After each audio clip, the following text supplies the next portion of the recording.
What's up, everyone? It's Cannan, finally back from the convention. Hope y'all are having a great day. And boy, was I wrong in thinking that last Rune Factory video was going to be the last one, as news is still coming out. And some of it is, kind of what you expect. Them releasing last-minute artwork and new features to quite possibly Rune Factory Guardians of Azuma coming to other consoles, according to this, and of course a director's interview that came out during the new Famitsu article, and a DLC that I completely forgot to cover. But if y'all enjoy our content, please hit the subscribe button, hit the notification bell, click that like button, leave a comment, all this good stuff. This will be my final Rune Factory Guardians of Azuma video until after the game releases. This video will come out on Wednesday, and the game releases on Thursday. So yeah, but I am off on Thursday, so I do plan on streaming the game at first. I'm going to stream the game, maybe the first 2 episodes, and then after that I will do just regular Let's Plays, because I think Jess is not off on the same day as me, so I will be streaming it instead. Plus, for our Ruby fans, we do plan to react to the first episode of Ruby Dust Queen, so please stay tuned for that. Hopefully we'll get that up by Friday, but we'll see how things go. But first thing I want to cover is, this is posted by the Harvest Moon All series, so please go subscribe to them. They put out great content, and I was very shocked when I read this. So it looks like Guardians of Azuma may not be a Switch console exclusive, as there has been a rating come out for the game on PS5 and Xbox in Australia.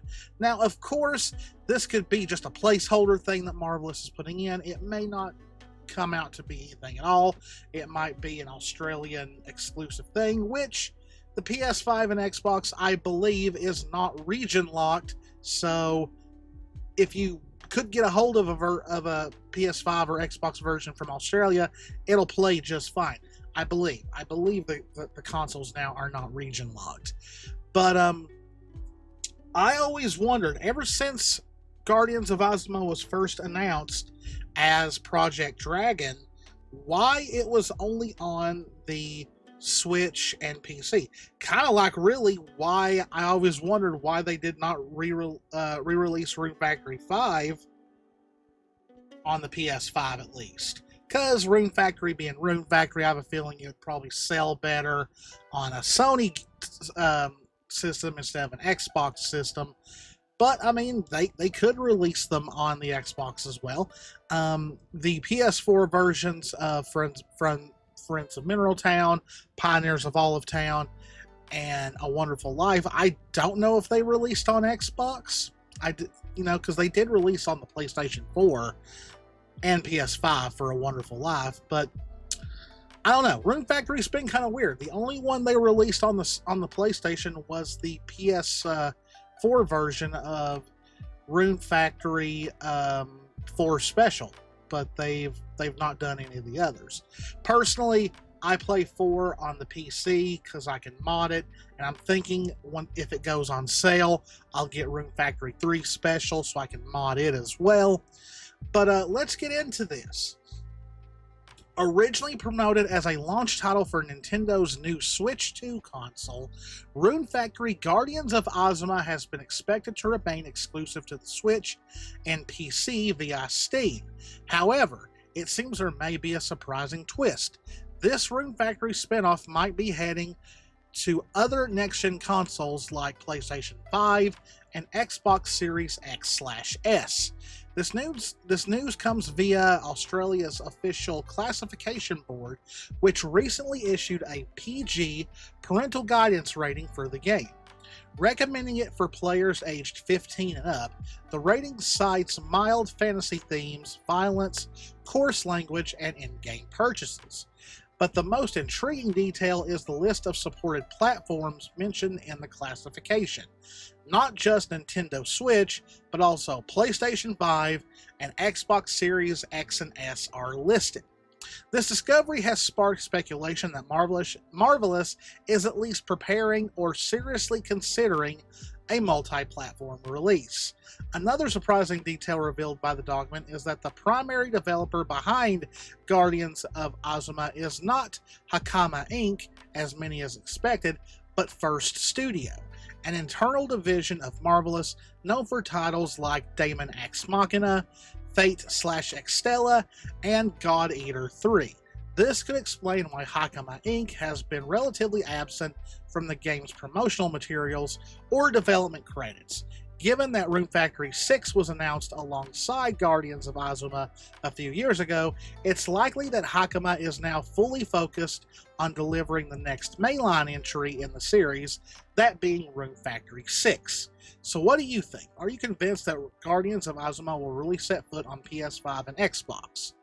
Now, of course, and here is the listing. Classification date, January 16th, 2025. Year of production, 2025. Classification, PG for parental guidance. Mild fantasy themes, violence, and coarse language in-game purchases. Category, computer games. Category detail, level 2 gameplay. Media type, Nintendo Switch, Xbox Series XS, PlayStation 5. Notice Nintendo Switch 2 is not listed, but that might be because the Nintendo Switch 2 physical version is the Nintendo Switch version and you've got to upgrade it. Version, original, duration, variable, developer, First Studio, publisher, Marvelous Inc., production company, Marvelous Europe Ltd., country of origin, Japan, language, English, Japanese, German, Spanish, French, Cantonese, Chinese, applicant, Marvelous Europe Limited, file number T2405889, classification number CLAS 674054, alternative titles non-specified. So I'm going to go ahead and tell you, if this happens, I will be triple dipping in this game. I have the Earth Dancer Edition pre-ordered, which I'm going to get to that in a moment.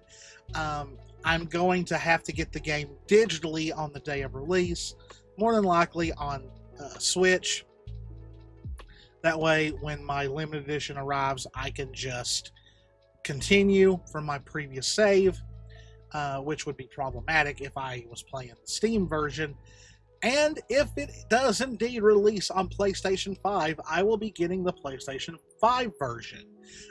But this version more than likely will come out later. It'll probably come out at a much later date. It's definitely not coming out for release, so very, very interesting. Now, speaking of the Earth Dancer Edition, it has been confirmed by Marvelous USA, and I believe Marvelous Europe as well. But it might, well, no, maybe not Marvelous Europe, because the problem with the Earth Dancer Edition was getting it into the US. But they have confirmed that the Earth Dancer Editions are almost ready, and they can officially confirm that they'll be shipping in the Americas starting June 20th, which is 2 weeks after release, like they said. But some people have said that theirs have already shipped. Now, some have been getting emails showing that theirs is not going to arrive until much later. Some say in July, some say in August, but it has been confirmed.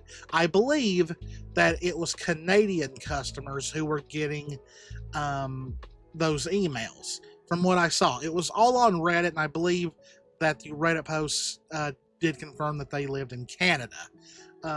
So yeah, starting July 20th, they will start shipping. I wish they could get it into the hands of people by June 20th, because 2 weeks after release, that's already a major delay.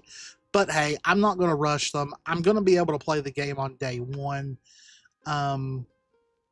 It's just unfortunate. And they have a little video showing off all the items, the soundtrack. Next is the art book. And then I believe it's the fan which caused the delay because it is made in China. But it's a pretty, that's the box that the fan comes in, and the fan is a full-sized fan, as you can see, woolly not included. Now let's move on to the Japanese Twitter last minute things. System introduction: rice cultivation. By digging a waterway and creating a paddy field, you can grow rice. There are two types of rice: regular rice and mochi rice, which leads us into this free DLC featuring Sakuna from another game that I'll be covering here in a sec. Now, they did announce that DLC during the initial live stream, that it was free and that it was coming out at a later date.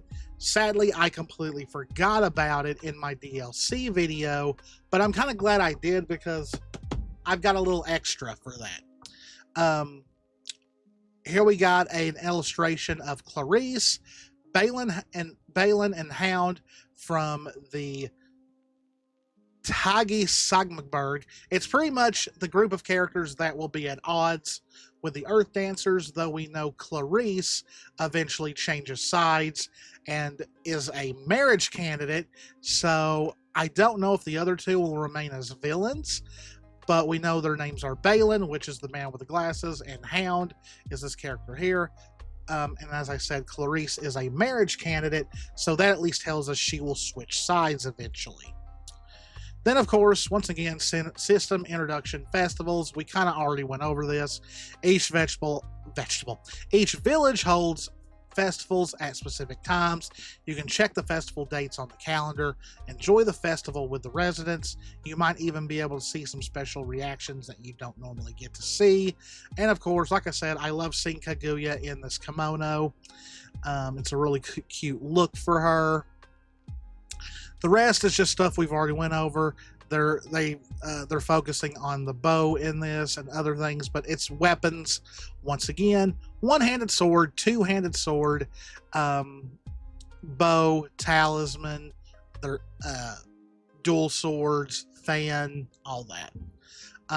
Here's the announcements of some VTubers that are going to be streaming the game. And yeah, that is all we have got for the Japanese Twitter. Now here is the interview with Mr.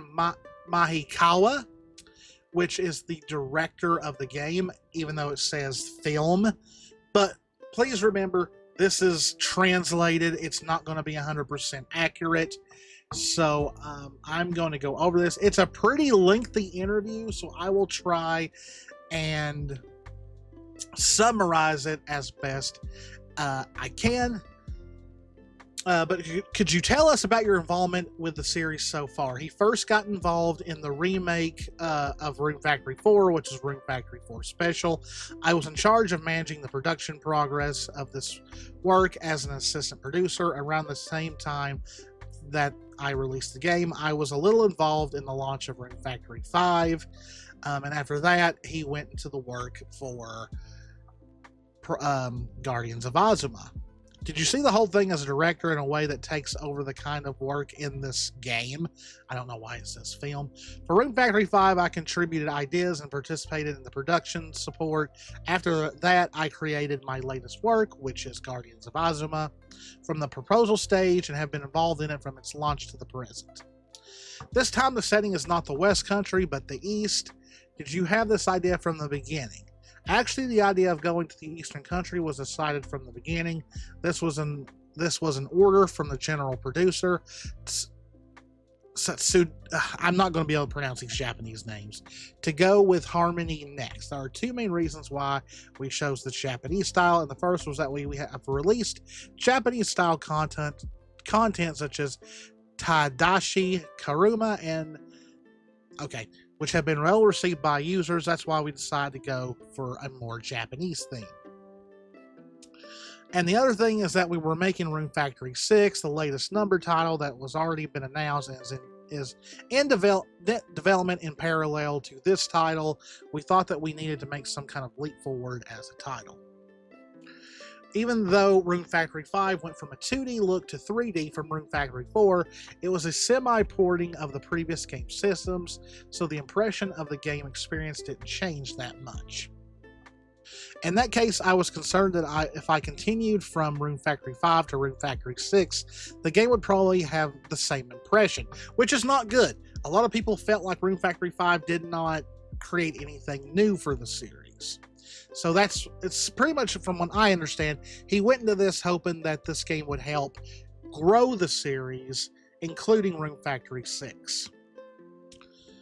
It's true that there is a sense of security in the universal part, but there is also a sense of rut. However, this game, which is positioned as a new series, can be numbered when you look at the announcement information. I really felt that the amount of enthusiasm that the development side put into the work. That's right, although the numbering is not connected, this work is in the process of being produced with the aim of creating content that is as valuable as a mainstream Rune Factory series. So even though it doesn't have a number in the title, it's still a very important game in the series. I'm sure you had a lot of back and forth with the producer when you were working on the project, but could you tell us about the difficulties you faced when you said, "I played a lot of catch here"? This isn't it? What kind of fight did you have with? Pretty much, he says that they may have went back and forth on a lot of things, but not a lot. It's kind of hard to read since this is not a perfect translation. One of the elements that Fuji suggested was the idea of creating a mascot or guide. The Rune Factory series features a sheep motif mascot called Moko Moko, which are the Woolies, and there are some talk about using this type as well, but instead I was told this time I want you to play the role of a guide with a proper character, and so that is where Woolby came from, who is known as Mokorn in the Japanese version, I believe. We also wanted the game to have a more adventurous feel than the previous series, or an RPG that looks good on the screen. So yeah, they wanted to make it more of an adventure RPG from the past games. In addition, there was a lot of excitement among us who saw the trailer, but the Hina that appeared in Rune Factory 5 will also appear in this game. We were planning to have her appear later in the game, but with Fuji's opinion, we will be able to meet her from the beginning. So Hina will have a very large, prominent role in the game. And there's also talk about how she may not be so forthcoming with why she is there, because she has been labeled as an archaeologist, but it's very obvious she is a seed ranger. So yeah, I think that her reason for being there is not all that it seems. I feel that it is a challenge to boldly try to change from the past, but is it difficult to know how much to change? In fact, even within the team, after all, it is the same as before. There was a faction that wanted to make a Rune Factory, and a faction that said, no, we have to make this new in order to get new users, new players. The relationship between me and Fuji was very close to that. When I suggested we need something like this to appeal to fans of the series, Fuji said, I want to include this kind of element. So they kind of went back and forth. They wanted to make a Rune Factory game, but they also wanted to make something new that would appeal to old fans, but also bring new fans in. So they had a lot of arguments, but are you confident that it turned out to be a very good result? That's right. We also had staff from other departments to test, and thanks to them, it was quite well received. There are many fans of the Rune Factory series in the company, and they have also had a good impression. Therefore, I think that we could have created a new Rune Factory that is more RPG-like, which is what they were aiming for. Are there any concepts that you share with the staff during the production? The main concept is to create a Japanese-style Rune Factory. It's easy to understand, and of course this is shared. Another thing I've often said is that let's make a fantasy adventure life game instead of a fantasy life game that the Rune Factory series has been advocating so far. I would like to make it adventurous. In fact, the Rune Factory series that started as a project that added an RPG adventure element to Farm Story, Harvest Moon, aka Story of Seasons, and made it for male users. As the series gradually progressed and we gained female users, we were getting closer to the ranch storyline, and the target audience was becoming similar. Once again, we wanted to swing back to the direction that the series was originally aiming for. Certainly from the trailer, I got the impression that it was going to be a serious game with a lot of drama. I'm not going to say film, I'm going to say game. Rune Factory has had many elements as life, adventure, and romance, but from the outside, I think the face of an action RPG comes to the fore the most. So in a sense, the strengthening the face of an action RPG, I was conscious of creating dramatic scenes. There have been 5 numbered titles released so far, but what is the most different aspect of this title from your previous titles? So here we go. This is something that is, as me, as a longtime fan who has at least played parts of each 5 games, wants to know. The most challenging part this time was the creation of Satoyama, the village building system. The fact that you can create a place to live of your choice is a big difference from past games. Until now, we have only been able to grow crops in the fields and harvest them. But I think we have taken a step forward in that area. I kind of agree, but as I said in another video, I'm kind of an old school guy. I kind of want just a farm, a barn, and fields, but we'll see how that goes. I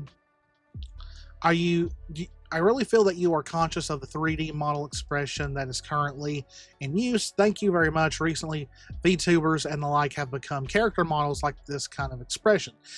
So does that mean that characters' expressions in the game, they modeled after VTubers?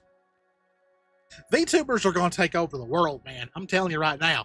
I might as well tell Jess that me and her need to create VTuber models for the future, because I'm getting the feeling VTubers are the future. The characters' head and bodies are raised, and the event scenes look great. So on the other hand, what is that resonates with fans of the series? I'm a fan of the Rune Factory series myself, so I try to keep as many of the elements that I liked. I often quarreled with Fuji about this. After all, if you are a user of that support who has supported the series, you'll be asked to do elements such as, I want to do farming, I want to be in love, and this is what the Rune Factory series is all about. That's what I'm preparing for it. Personally, I like that kind of messy work, so I'm glad that you left it in. Goes in about the sounds and the orchestra, like the music and all that around. I will leave a link for this in the game in the description if you guys want to read all of it. There is so much here that this video would be way longer than I want it to be. But let's see.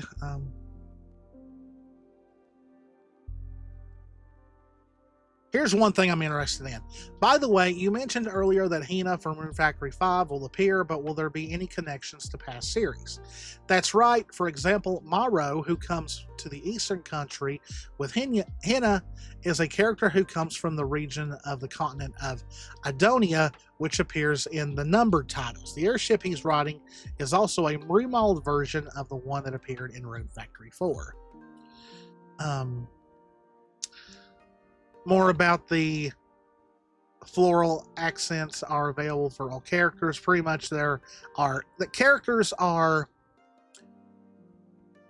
have connection to Japanese flowers.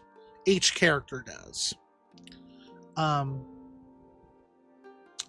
Like, you know, Yulaka definitely is the cherry blossom because she's the spring goddess, and so on. But yes, there is a lot of info here.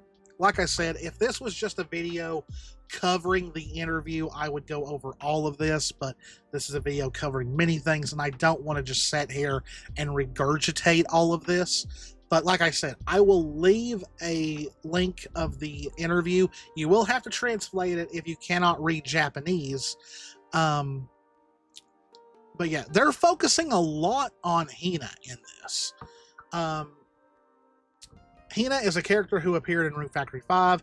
When I thought about what she would look like when she grew up, she had an innocent personality, so I focused on how to preserve that pure and energetic element. The costume is the costume of a grape called Seed that the main character belonged to in Rune Factory 5. That kind of fan service is nice, isn't it? Let's see, they talk about the protagonists. The main character has the role of a dancer of the earth, but they are also a warrior who actually fights. So I tried to make the design look different depending on the right and left hands of the body. They talk about several characters. I believe, was it not?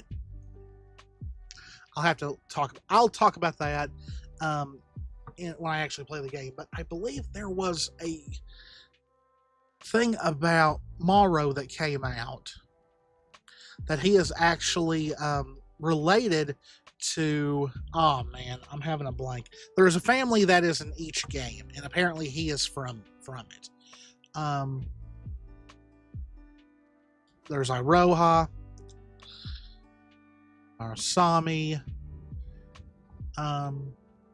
ABC. As the name suggests, Aroha is a character who teaches the main character Aroha of the game. What? I see the name also has a lot of meanings, so I guess it's very normal for a character, but I designed it with the aim of being the cutest character. I think they're saying that Aroha will kind of be, she'll be part of the tutorial. She'll teach the character about several things. Marasami is a tough guy, but he's not an armored warrior, and the word wanderer seems to suit him somehow. He's a really easy to understand character. He is a man who spent his time practicing with the sword, and he has a crude but pure side. In order to bring out such wildness, the costumes are also deliberately tattered. Ulaka, from here on, you will be the god of the seasons, but what kind of design concept is Ulaka? Ulaka has a motif of cherry blossoms, as you've seen it, but I hope it will be popular with male users. I was conscious of the design with the exception that it makes you feel inclusive, and it seems like that is definitely becoming popular. She's popular with women as well, trust me. I've seen the comments on Twitter and Reddit and all that. Matsuri is a popular character among the staff, regardless of gender, and in fact, I recommend it too. She's a so-called energetic girl, but I'm sure you'll be surprised by her personality when you play it. Okay, she is the god of summer, so the Okinawa costume is also a motif. How about Kurama, the god of autumn? Kurama is the eyeglasses intellectual in this work. The name is also taken from Kurama Tengu, and it has elements of Tengu, such as the design of the hair, like feathers, and aside, he's extremely lazy and a game nerd. That's kind of funny. Fubuki. Actually, at first, the design proposal was the impression of being a little younger. However, due to various circumstances, the age group has been raised slightly. Fubuki is now what we call a Shota frame. He is the god of winter, his personality is pure, and he also has the element of a beastman called a were animal. It features a large tail, but if you look at SNS, Fubuki is the most popular among male characters. I think he means male gamers, and not gonna lie, pretty cute. Kai, but he wears a rugged mask and has a design that has quite an impact. In fact, at the request of Sukuda, who wanted a mysterious character, we decided on a design that would cover the mask when you first meet him. We can't see his real face, but when something triggers him, we can take off his mask and see his real face, so he is a character that you can enjoy duality. By the way, his real face is insanely handsome. I gave the order to make him the most handsome of all the characters. However, if you don't progress through the love scenario, you won't be able to see his face. So there you go. If you are interested in Kai, you will only see the face behind the mask if you romance him. Kannata is the last god, but she gives a noble impression. Makawa Kannata is an honor. Kannata is an honor student and will be in the so-called chairman position. However, she is a character who has two sides, one that is honorable and one that is childish. She has a silly side. Next is Clarice, who confronted the main character in the trailer and is from the West Country. That's right, she is the leader of a mysterious force. Oh, she is the leader! Okay. Who is acting with a purpose, but for the design, the voice actress in charge told me, but I was conscious of Mater from Galaxy Train 999. I'm not familiar with that work. It is true that the design has a Mater element. The atmosphere is mysterious and the expression beautiful is perfect.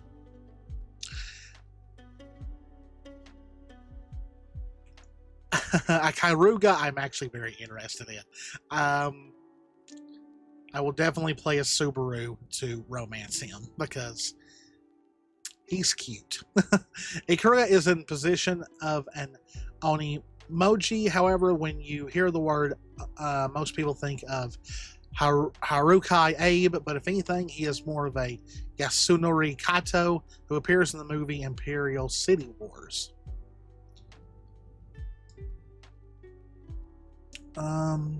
Araka's real name, ooh, that's a long name, and a part of it is a cutoff, and man, that's a lot of stuff.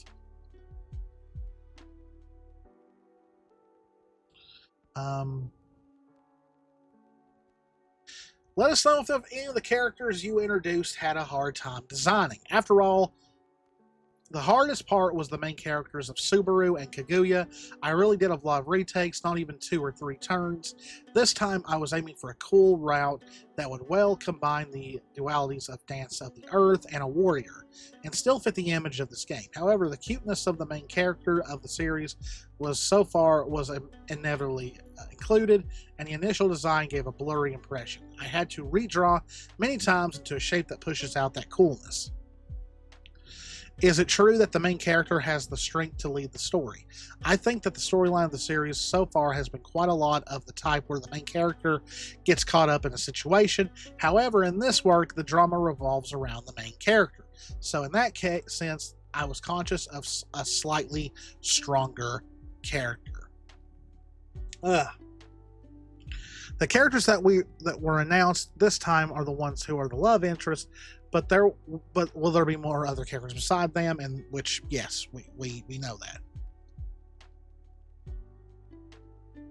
The love and marriage between the main characters that many fans have hoped for has been realized. Okay? In the previous series, you had to choose between male and female protagonists, but in this work, you can enjoy the development of both characters appearing in the story, and even romance if possible. What was the purpose of this development? There are 2 reasons. The first is Rune Factory Oceans, Rune Factory Tides of Destiny, which has adopted a system that allows the main character to marry each other in the past. Yes, if you played as Aiden or Sonya, you could have them marry each other. I really liked that work, but it was not used in subsequent works. Yeah, in 4 and 5, if you picked the protagonist, the other one did not appear in the game. I felt that it was a waste, so I adopted it this time. The other thing is the voice of the player. We were able to choose the male and female protagonist, and when we did, we received many comments such as, after all, the main character is the coolest and cutest of all, and I wanted to get married. I felt that too, so I adopted that as a way to fulfill that request. So they made the main protagonists be able to marry each other by fan demand. It goes more into village building and all that, more about the village building. So like I said, wait, and as for romance, which is the one of the many flavors of the series with all the characters announced this time to be love interests? That's a really weird translation. That's right. Also, same-sex marriage are possible in this game, so don't worry. No matter which protagonist you choose, you can enjoy romance with everyone. However, romance with Subaru is only possible with female protagonists, and romance with Kaguya is only possible with male protagonists. Well, I mean, that makes sense. You can't play as any of the other romances. So yeah, to only see Subaru's romance with Kaguya, and vice versa, you have to play as those. 3 types of difficulty. That's pretty much probably easy, normal, and hard. So yes, I will leave the link to this in the description if you guys want to read every single bit of it. But now we are moving to a trailer reaction, and that is the Sakuna DLC trailer. I accidentally left this DLC out in my DLC video because I kind of forgot about it. But if you don't know, Sakuna is from a game called Sakuna Rice and Rune, I believe. It is a side-scrolling adventure game, but it is also a farming simulator because she farms rice. And she is going to appear in the game as a free DLC. And this is the trailer. And then after the trailer, I have a figure unboxing, so let's get through this. Rice is power. There she is. There! One more! Phew. I'm worn out already. I've not played this game, but I plan to. We've hardly done anything. So there she is. She appears in the game. And you can take her into battle as a party member. Grace of a harvest goddess. And as she says, she is a harvest goddess. She'll help you with the rice farming, but it fits with the game with half of the romance options being deities. She's so cute. Now, I don't know when this DLC will be available. It's free, so I can't see it being much longer after the release of the game. But yes, she is going to be a free DLC, and I've got the game wish listed on the PlayStation. I just haven't bought it yet, but I'm going to play this game at some point. And while at the con, I stumbled upon a figure of Sakuna, and you know, I was like, she's going to be in the game, she's going to be a party member. It's a crossover character, but technically that kind of makes her a Rune Factory character in a way, and it's not like you see Rune Factory figures all over the place. So I bought her. She wasn't very expensive, and I thought I would unbox her for you guys and show the figure off. That way, if you want to go play the game, you'll know who you play as, which is Sakuna. She is a harvest goddess. And there she is. You can just set her down on your shelf. I'll probably put her somewhere around here. But yeah, a very cute little figure. And like I said, she may be a crossover character. I'm going to set her right there for right now. But she still counts now as a Rune Factory character, so I bought her. But that is all I've got for you guys in this game. I will make sure to leave a link to the interview, because I did not go over all of it, because it was a very long read, and the translation is kind of wonky. So if you guys want to read over it, you can, to find out other things in the game that we may not have went over. But I cannot wait for Thursday. I will definitely be streaming the game on day one. And then after that, I might do 2 episodes of streaming. I'm not sure. But I will definitely play it as a Let's Play series, because after seeing the poll, seems everyone would prefer me to play this as a Let's Play. So yeah. Hope you enjoyed it. I will see you guys on Thursday for Rune Factory Guardians of Azuma on day 1.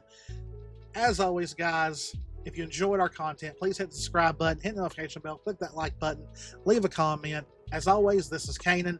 Me and Jess love y'all very, very much. Please stay safe out there. Take care of yourselves, and I will see you in the next one. See ya.